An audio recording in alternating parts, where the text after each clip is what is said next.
Welcome to the We Are Money podcast. This is Brad Beasley, and I'd like to welcome you guys all in. Here today with me, as always, is David. Good morning, Dave. Good morning, Brad. How are you doing? Just fine, sir. How are you? Doing all right. All right. Are you ready to fly away today to the Opportunity Zone? Highway to the Opportunity Zone. No danger here. Well, there's a lot of danger if you actually read the rules, though, unfortunately. Seems like. I know, but it's not like flying an F-14 with Goose and Maverick. Not quite. So am I Maverick, or are you Goose, or what, are you more like Iceman, or what are you, Dave? I think Hollywood. You're like Hollywood? Yeah, Hollywood. Okay. Yeah. Where'd he go? Where'd who go? Where'd who go? I think I'm a lot more like Iceman, especially with my shirt off, playing volleyball on the beach. That's kind of what I look like. Yep. But are you dangerous? I am dangerous. Well, today we're going to talk about one of our tax topics is going to be investments in opportunity zones. And opportunity zones is a new piece of legislation that came across during the Tax Creation and Jobs Act of 2017. And so with us today are two experts in the area, Christopher Salcedo, who's a CPA with Beasley Mitchell and Company and a partner, and Lourdes Vanier, who is also one of our tax specialists at Beasley Mitchell and Company. And so welcome, guys. Thank you, Brad. Thank you, David, for having us. Hello, Brad and David. Thank you for inviting us. Hey, well, we're glad to have you guys in the studio. It's always nice to have somebody other than David to look at in the studio, so that's always fun. So, Christopher, talk to me about opportunity zones. What are they, and what are they talking about here? Well, Brad, as you said, the Qualified Opportunity Zone gives individuals and businesses the opportunity to be part of a distressed community, help spur some economic development and job creation in those zones which have been deemed by to be a little down on their luck, we'll call it. And so it gives them also the opportunity to, as an investor, to benefit by deferring some tax and also excluding some gains. So now what happens? So like Lourdes, talk to me about the mechanics, where basically these are areas that are typically distressed communities and distressed parts of a community. So when one of the investors, when a clients call up and say, hey, Lourdes, I've got $100,000, I want to invest in Opportunity Zone, kind of what are you telling them? Well, exactly. The people that wants to invest in this type of zones, even if they are distressed, by coming or bringing people to invest, they are going to help the community to increase their basis, their cost, and the whole community will benefit and the investors will benefit. So the first thing that they will do is to locate or to find what is the area that they think that they would like to invest. It could be a set of properties for rentals. It could be a set of commercials or just a land that they could they see in the future to build up and to create something good for the community and at the same time to benefit themselves. Right. And so these zones, I know that there's 600 or something like that around the whole country. Christopher, where do we typically find, if somebody's interested, where do we find where those zones are? The IRS gives you availability to go ahead and not only find those zones, but also find some qualified opportunity properties that have already been set up previously. Like funds. Right. So you can self-certify your own qualified opportunity zone. But these funds that have already been set up, the IRS gives us a listing of those, and you can find those online. So then once I've invested in an opportunity zone, and what are the tax benefits, Lourdes, of rolling some gains or rolling some of the some money into this opportunity zone? It seems like from what I read, there are these substantial changes, and like I said, either one of you can answer. What are some of the substantial changes and things you can get by investing in Opportunity Zone? Well, the first thing that I will say is that by investing the money that you are able to defer, let's say that you are selling something and you have a gain on that sale and you decided to put the gain into an opportunity zone and invest, the government will allow you to defer the gain. That means that, let's say in 2019, you don't have to pay the gains for that sale because the money is being used in investing on an opportunity zone. Okay, so if I have $100,000 gain that I had from a sale of property or stock, then I can take that 100,000, use it to invest in a property and opportunity zone, and the gain is free forever. You have to invest it within 180 days, Okay. and the gain is realized on the earlier of you either selling that qualified opportunity zone property or December 31st, 2016. 26. 26 maybe. 2016. Sorry. 2016? 26. 26. There we go. 26. Yeah, there you go. No, so and one of the things that we've seen is that you end up recognizing over time, what, 15% or something like that, 5% in 1 year and 10% in another. So exactly. So the first step will be number one, the exclusion of the gain that you had. Mm-hmm. And then if you use the money, like I mentioned before, you invested in this opportunity zone and you leave the money there for, let's say, 5 years, then you will exclude 10% of that gain that you invested. Okay. That's the first step. If you leave the money for 7 years, then it will be 15% of that deferred gain Mm-hmm. that you will exclude as a gain, let's say forever. And then the third step will be if you maintain the money invested for 10 years, you are completely stop up in basis. I mean, you're excluding the whole thing. See, that's amazing to me is that we put in some gain. I can put in $10,000 or $15,000 of gain on a property. It goes up by $1 million in value because of all the stuff that's going on, and I can still I can exclude the gain. That's like free money. Yep. Exactly. This sounds like almost a new thing. I always try to equate something new to something that we've already had in the code. And this seems like almost like an expansion similar to what a like-kind exchange did, but with different bells and whistles. I would agree, David. Much like the 1031 exchange, you're deferring the gain, but this one also gives you the opportunity to have a complete step up in basis after that 10 years, which is far greater than the 1031 exchange rules ever allowed. Now, if I don't have any property to sell that I haven't sold, but I'd like to invest in opportunity zones, is there anything additionally there that is available for me? That's a good question. What do you think? What do you think, Christopher? Mm-hmm. You would still be able to invest in the qualified opportunity zones. You don't have the gain to defer, but you still have the opportunity to possibly defer or exclude any gains that are going to be realized on that qualified opportunity zone that you go ahead and invest in. Now, my understanding too is that it doesn't matter whether you roll in $1 of gain or $1 million worth of gain. You still get that exclusion on the upward appreciation of the property. And so this thing kind of seems like a really good place for a lot of people to park, and the fact that it can also be stock gains. Because before we had the like kind exchange rules and it was real estate for real estate. Now I can take my gain on selling, well, Apple stock's been down, so I'm not going to call it Apple stock. Let's, call it some other stock. So if I had a stock gain and I sold it, then I could take that stock gain and roll it into a piece of land. That's unheard of in the code. Yes, exactly. This is a great opportunity to invest, to think about the future, how many years you want to use the money to be invested, either, in a piece of property for rentals, in a commercial place. And just this is a very good opportunity for anybody, not just great investors, people that has a lot of money, but any other individuals will be benefiting from this. What I love about this is that it's kind of, Christopher, I don't know what you're doing with your clients. One of the thoughts I was thinking is it's kind of like this back end safe harbor where a client calls you and say, hey, I sold a piece of property. I have a whole lot of gain. I didn't do a 1031 exchange. Man, how do I not pay tax on this gain? Right. With the 1031 exchange, oftentimes you had to use a qualified intermediary. In this one, you have the 180 days to decide after the fact, even if you haven't gone through those kind of steps.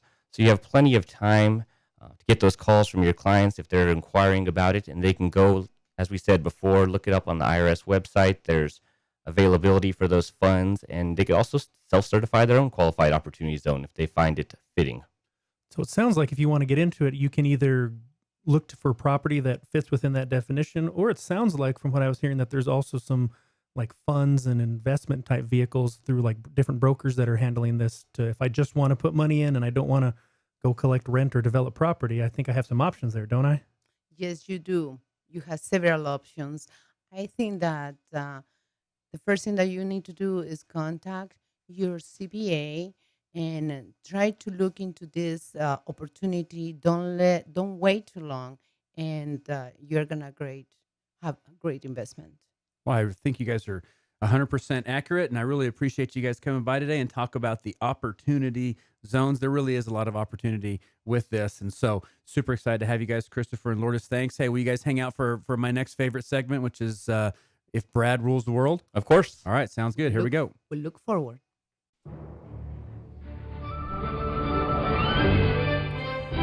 It's time for If Brad Ruled the World.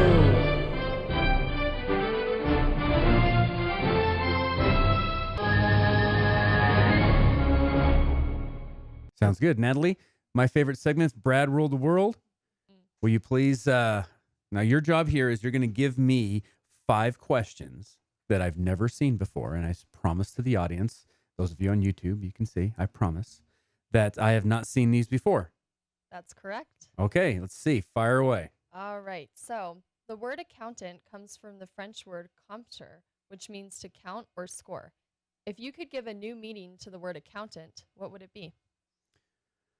A new meaning to the word accountant. I'm thinking it's more along the lines of the Ben Affleck in the movie The Accountant. So maybe it's like, financial assassin. Maybe it's just a financially creative person, something. The definition of what an accountant is has changed. I mean, I think that people used to think that the accountant was the guy with the green eye shade and kind of boring. And now, some of those are like that. Salcedo's a little like that. Well, now we have blue eye shades. Yeah, we've upgraded to blue eye shades. Some have red eye shades. It's a little prettier. Yes, absolutely.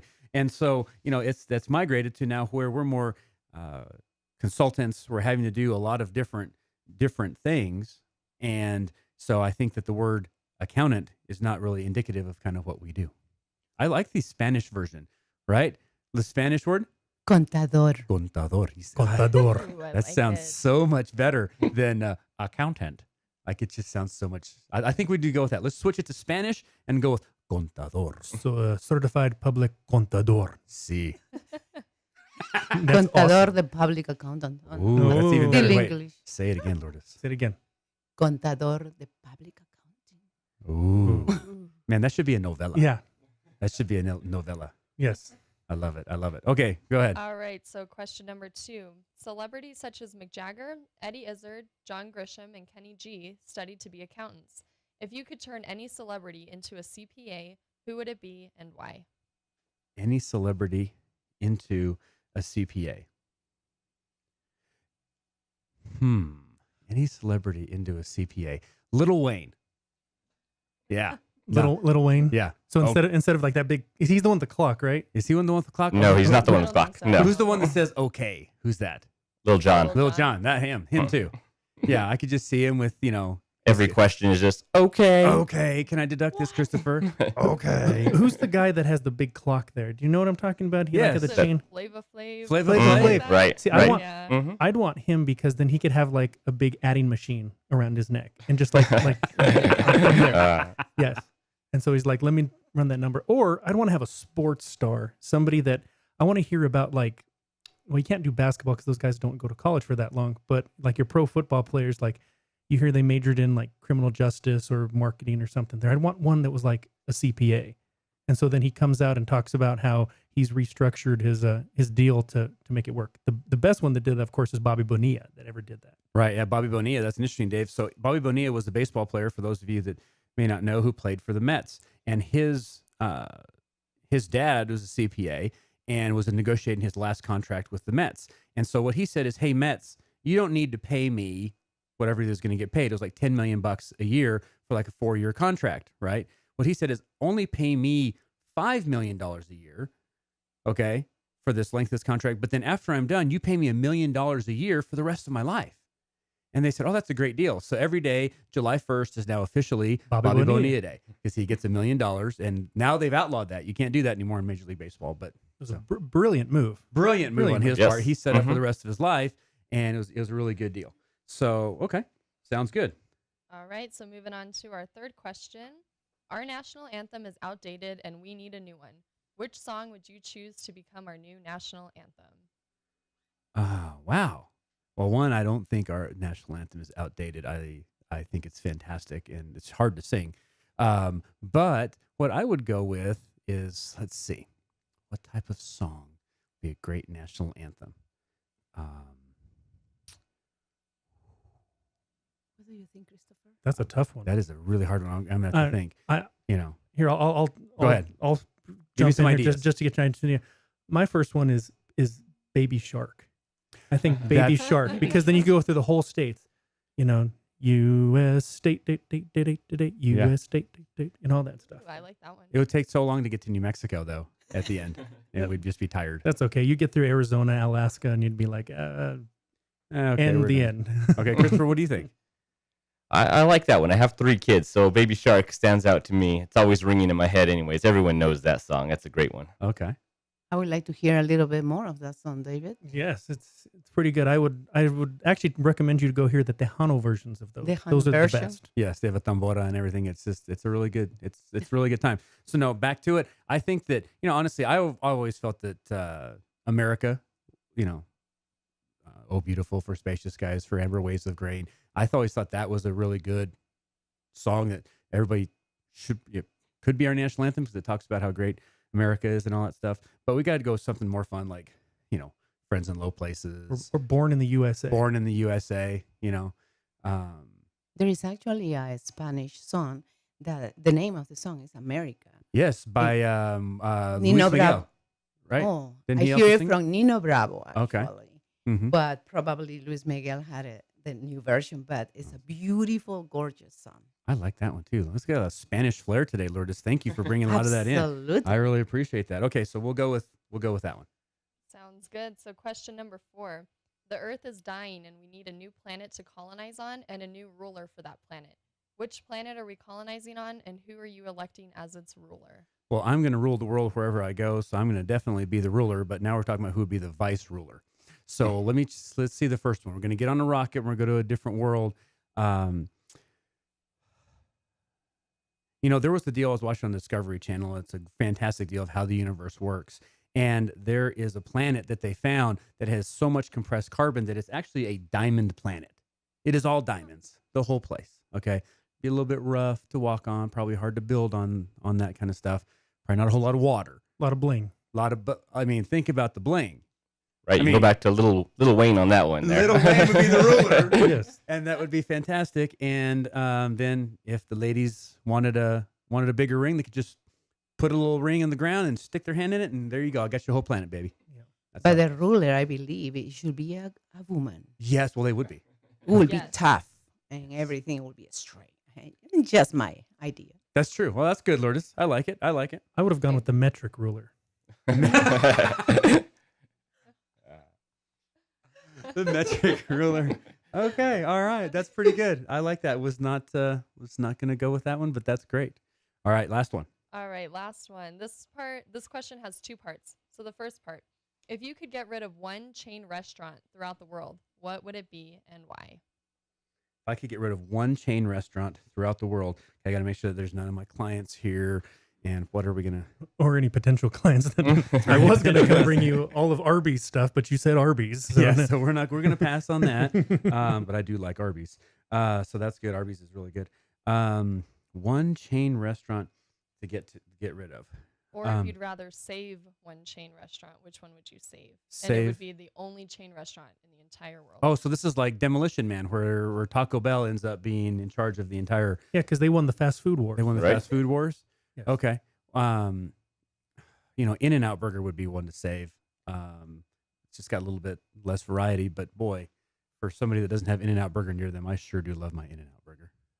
Yeah, I like that place because when you go there, you've already decided what you're going to get. You're going to get a hamburger, some sort of fries, and a drink. I don't have to go through a whole menu of stuff to Now you have a lot of problems with restaurants, David. So does In-N-Out Burger ever screw up your order? get. In-N-Out Burger so far is batting 1,000. They get it right every time. Okay. Because usually, like, when I've gone with you, you've ordered like the number one Big Macs, large fries, and a cheese, and you come back with a Chick-fil-A sandwich. Yeah, somehow it's like stuff that's not even on the menu appears. It's crazy. Sounds good. All right. Well, that's all the questions I have for you. All right. Well, that's what you guys got to learn about Brad ruling the world. Now we get to move on to David's favorite segment, which is a little segment we like to call David's Legal Corner. The information contained on David's Legal Corner is provided as a general public service. The listeners, if any, are advised to check for changes to current law and to consult with an attorney. David's Legal Corner may provide information on the issues of the issuance of securities, but in no way, whatsoever, shall provide or issue any offer for the sale or promotion of any security, registered security, unregistered security, private security, armed security, sense of security, security force, security fencing, security blanket, security lights, security camera, or security action. David's Legal Corner may provide a false sense of security, which is really no security at all, and the listener by listening fully consents to have been warned that you have no security other than properly secured securities, secured by security, securely. So we have All I know is I feel completely insecure at the moment. perfect. That was the goal of that part was Well, to thank was you. to do that. So Thank you. well, what we're going to talk about real quick is a couple things that we always get into, kind of on the fringes a little bit here, but dealing with securities, as you could tell from the disclaimer. So generally, people always are wondering, well, what is a security? I've never dealt with one. Well, if you have a stock portfolio, everything that you're buying on the stock market is technically a security. It's an investment that you've made. It's not a business or anything that you're actually really working in, but it is an investment of money that you're hoping to get a return of some sort. So what's become really interesting is with all these GoFundMe pages, these other types of things right off the internet, is a lot of these that you're actually buying into are technically securities. Even if they are what's called private placements, private offerings, and that they still have certain rules that you have to apply, that you have to go into, and certain things that you have to comply with whether it's your state securities commission or the SEC, the Securities and Exchange Commission, not the Southeastern Conference, Brad. Well, that's what I was thinking was they don't regulate stock transactions. The Southeastern Conference doesn't regulate stock transactions. Nick Saban might, but the rest of the coaches don't. Okay. And that, so maybe just Alabama and that, but that's about it there. And so what we run into a lot here is people are saying, well, I need to get investors. I have this great idea. I want to get some investors and get that funded. That's great. That's one way of funding it. You're funding it through getting investors, or you're getting loans. Investors is nice because you really don't have that immediate payout that you're working on. However, once you start doing that, you need to go and check with an attorney to make sure that what you're doing does not violate state or federal securities laws, because there are great, really large penalties for doing so. And Brad, so I know that you've helped out with some clients that have gotten into there, and it's really important to do this right from the beginning. Yeah, absolutely. And it's important to set up your private placement memorandum and having that discussion early on. And so one of my clients always described it as this with the private placement memorandum, is that it says that there's risk, it tells you there's risk, it tells you again there's risk, and it reiterates that there's risk involved in any transaction. Correct. Yeah, that's kind of the main point of it is saying that you're putting in money, you may lose it all. Because if you don't tell them that, then the risk is that they can then come back and after the money is gone, come back and say, you didn't tell me there was risk here. So I get my money back. And this stems all the way back from the stock market crash back in 1929 and the legislation that followed all of that. Mm-hmm. October 28th, 1929, actually, my day before my birthday. Well, 50 years later. But the same deal. And so when we're talking about those, isn't there a concept, Dave, that a lot of these private placement memorandums, and this is what we discuss a lot with our clients when they go out and they try to get investors and they say, well, I'm going to have my investors, I'm going to try to get some more people, but I also have my cousin and my girlfriend's brother and all these other people. Isn't there this concept of an accredited investor? Yep. And there's so many different rules and so many different exemptions that you have in here. Usually what the main one that people fall under are what are called accredited investors. And so that is generally people that have really the knowledge of investing, that they can make an informed decision, and also have the funds that they can to make a certain decision. And so generally it's about $1 million of assets, excluding your home. And then it is also that they have significant investment experience to do that. So it's not somebody that just, somebody that's never had much money, wins the lottery, and then you can invest there. That's not somebody that technically be an accredited investor, but somebody that's involved in a lot of other investments, has a lot of different things going on. But each person is done differently, and the whole point is to make sure that the investor is protected. So we've taken care of the investor, and now when we switch onto the other side, Lourdes, I know you and I have worked on a lot of different situations where we have investors in there. Typically, what are some of the questions or things that you think some investors end up asking when they're investing in something like some of these projects? What are some of the questions that they may have, going into it? I think one of the questions that come out, it will be like, what is the years of experience of this fund? How it went? How did it did through the years? Mm-hmm. Did they earn in the long run, in the short run? It lost it. Yep. I mean, it's good to know a little bit of the history of the fund, Right. and that would be the first step. And obviously, if it's brand new, then they're going to be talking about the history of the people that are doing it and what's the product that they're doing and those types of things. Exactly. So you need to know a little bit of the industry. Yep. What type of industry we are falling on this type of investment, and it's very important because that's obvious that you need to know how it's doing that industry in a whole. So I always this is because all these rules are actually what pop into my head anytime I watch Shark Tank, Yes. because I'm always trying to figure out, okay, because that's basically what they're doing is they're trying to buy a percentage of the company. They're not going to work in the company. They're not trying to do that. They're looking for a return. That's why the shark's on there. The sharks, it's maybe for the public good, but they're trying to make money, which is fine. That's what they're trying to do. But how do they invest in these companies, and how do those? I'm always trying to think on how do those get set up. It's interesting. I've done some reading on some of that, David, and it's a very interesting question that you bring up. First of all, if you notice when you're watching that show, is that every commercial break, when it comes back, it always says, any discussions on here, anything that you're seeing is not an intent to buy, sell, or offer any type of securities. And so, because what happens is that if somebody walked in and said, hey, I'm selling 10% of my company for $100,000, okay, somebody sitting at home could say, hey, you're making an offering to everybody that's watching this show. And so there you violate securities laws. So that's why they have that little disclaimer that starts in there. And actually what happens is that there's a lot of back end information that happens with the Shark Tank where a lot of times it's not, you're not going to, if you're the CPA for the person that's doing the shark stuff, right? You're not going to have a K1 that says Mark Cuban, right? Or Yeah. Mr. Wonderful. You're not going to have those K1s or, and they're also through their private equity companies. And so a lot of times Mark Cuban, Hirschbeck, all those guys, they have their own private equity fund that's what they're using to invest in all these things to protect their own wealth. Yeah, exactly. So just something to consider. If you got any questions on that, please sure to reach out to us, and we can try to help you the best we can, or we can make sure that you get pointed to the correct counsel that you need to make sure that you're good on there. Sounds good. Thank you, David. The next segment we're going to move into on the We Are Money podcast, brought to you by Beasley Mitchell and Company. And I should say that David's Legal Corner is brought to you by Beasley Legal. Yes. Your full service, but not totally full service legal. Yeah, full service on what we do, but there's certain things that we Full don't service do. mean that you actually do what you're going to do. Yeah. Okay. Yeah. But not full service, like you don't offer haircuts, you don't offer, No. No uh, haircuts, no massages. Mm-hmm. No Well, things like that. I don't know. I probably would. That might be a good business plan for you. Maybe. Yeah.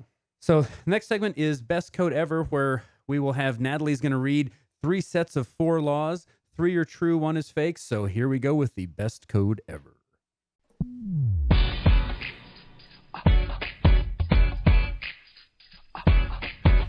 Fibonacci, binary, the Internal Revenue Code. What will it allow? The best code ever now.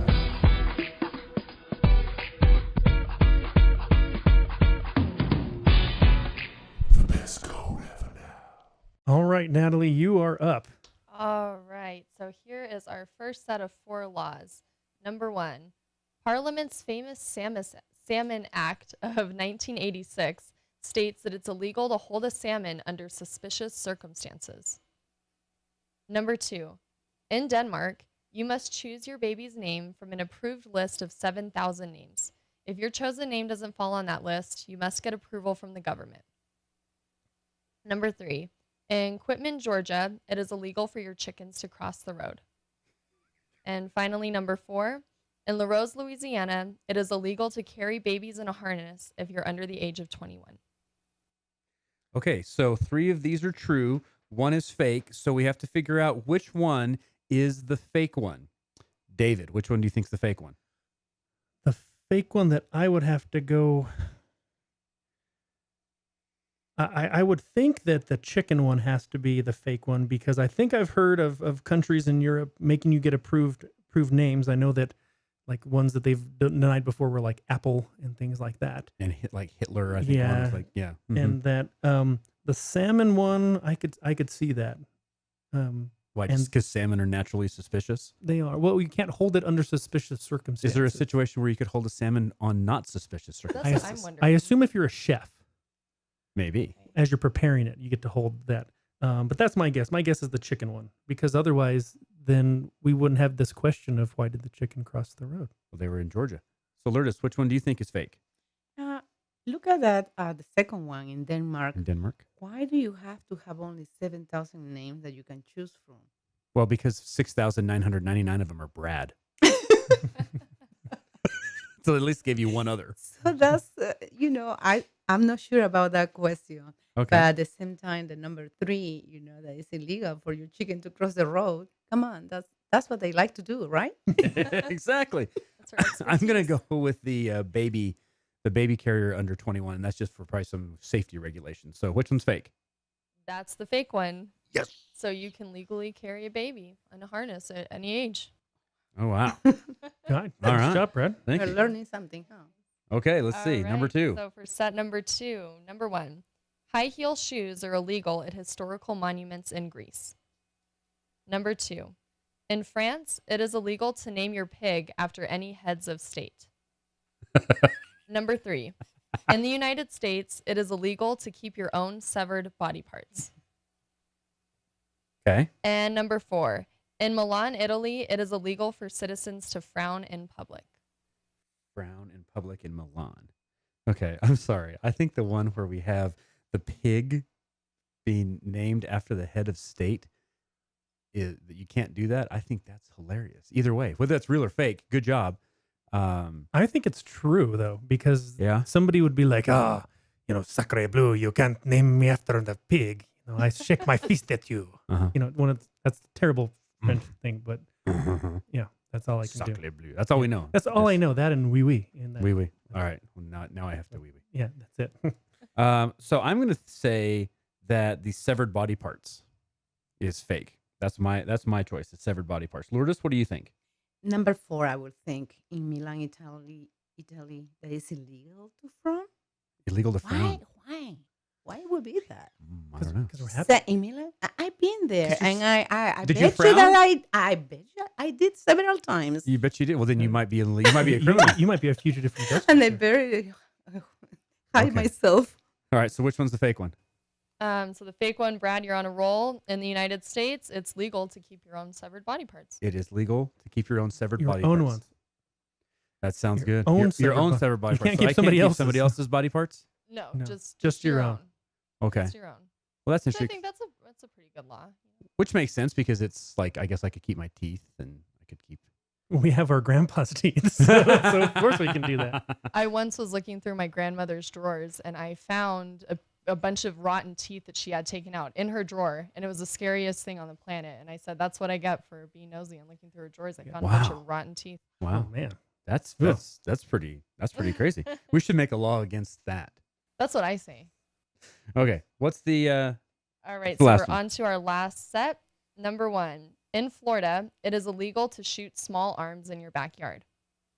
Number 2, it is illegal to chew gum in Singapore. Number 3, in Boulder, Colorado, it is illegal to place boulders on public property. Doo-doo. Number 4, it is illegal to drive a dirty car in Russia. Okay. That's tough. The only one I know of that's a fact is that is a true law is the Singapore because didn't that guy get caned for doing something like that? Yeah, I think. Like- Well, he was chewing gum, and I think he was also spray painting something. But I think he also got in trouble for chewing gum Yeah. too. Yeah. What's so wrong about chewing gum? Because it's trash. If you've ever been to Singapore, it's one of the cleanest cities in the world because of that. I mean, they don't let you chew gum in public because it gets stuck different places and things like And that. if you've ever been to New York, you can't put your hands anywhere because there's gum everywhere. Yeah. Don't put your hand underneath a pole or anything there.